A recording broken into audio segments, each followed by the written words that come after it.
दोस्तों देखिए, एक बहुत बड़ी खबर है। ये खबर सच में बहुत बड़ी है। बिहार में दलित पॉलिटिक्स की जब भी चर्चा होती है तो दो चेहरे सामने निकल कर आते हैं। पहला चिराग पासवान और दूसरा जीतन राम मांझी। फिलहाल दोनों के दोनों एनडीए का हिस्सा है और इसलिए भारतीय जनता पार्टी ये दम भरती है कि इस बार एनडीए 200 पार कर जाएगी। मतलब जो आगामी विधानसभा चुनाव है 2025 का 243 सीटों पर, इसमें 200 का आंकड़ा एनडीए पार करेगी। नीतीश कुमार भी दम भरते हैं। इसका कारण है कि बिहार के जो 19% दलित वोटर्स है वो एक मुश्त बीजेपी को वोट करेंगे, जदयू को वोट करेंगे, यानी एनडीए को वोट करेंगे। अब इसका कार्ड कैसे निकाला जाए, इस पर मंथन महागठबंधन में चल रहा है, खासकर लालू प्रसाद यादव।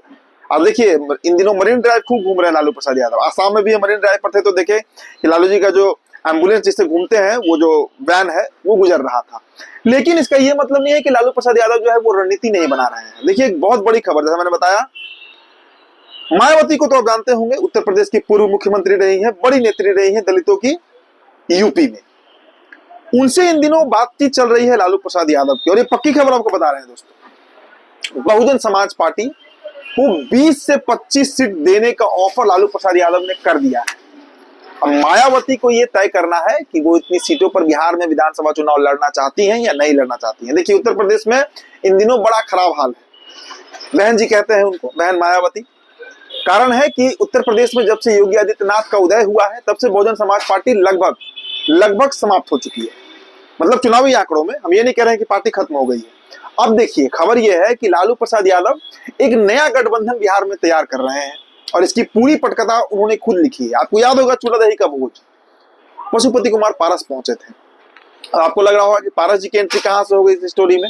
इसलिए हुई है कि चिराग पासवान और जीतन राम मांझी के जोड़ी को टक्कर देने के लिए और वोट का जो बिखराव है महागठबंधन से दलितों का, उसे रोकने के लिए, उसे समेटने के लिए, ये लालू प्रसाद यादव की रणनीति है, जिसके तहत बहन मायावती और पशुपति कुमार पारस का अगर एक नया गठजोड़ बने और उसमें अगर लालू प्रसाद यादव उसकी कैंपेनिंग करे तो एक ऐसा गठबंधन बन सकता है महागठबंधन में जो एक बड़ा वोट तबका जो है दलितों का, वो खींचकर महागठबंधन की तरफ ला सकता है। अब आंकड़े आप समझिए। पहले मायावती जिस जाति से आती है, उस दलित जाति है, अनुसूचित जाति है, उनकी आबादी बिहार में करीब 5% के आसपास है।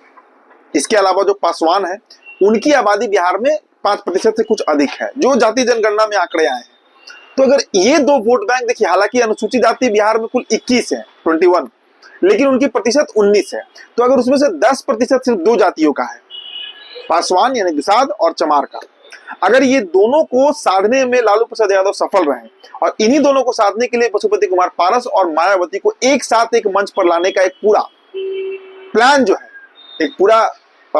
है, वो तैयार किया जा रहा है लालू प्रसाद यादव की तरफ से। खबर तो यहां तक है दोस्तों कि बीते एक सप्ताह के अंदर, मतलब बीते 10 दिनों के अंदर, आप मान लीजिए 2-3 बार बातचीत हुई है मायावती और लालू प्रसाद यादव के बीच, टेलीफोनिक बातचीत हुई है। और उसमें ये खबर, देखिए, सूत्र ही बता रहे हैं, सूत्र इस बात को कंफर्म कर रहे हैं कि 2 दर्जन सीट महागठबंधन देने को तैयार है मायावती की पार्टी बहुजन समाज पार्टी को। अगर ऐसा होता है तो आप समझिए इस आंकड़े को, एक बड़ा खेल जो है वो महागठबंधन बिहार में खेल सकती है। हालांकि देखिए, हम इस बात का कोई दावा नहीं है, कोई गारंटी वारंटी नहीं है कि कितना वोट कन्वर्ट हो पाएगा महागठबंधन की तरफ, कितना बड़ा तिलिस्म जो है वो मायावती का चलेगा बिहार में, चूंकि यूपी में ही वो फिलहाल इन दिनों फेल रही है अपने चुनावी प्रकरण में।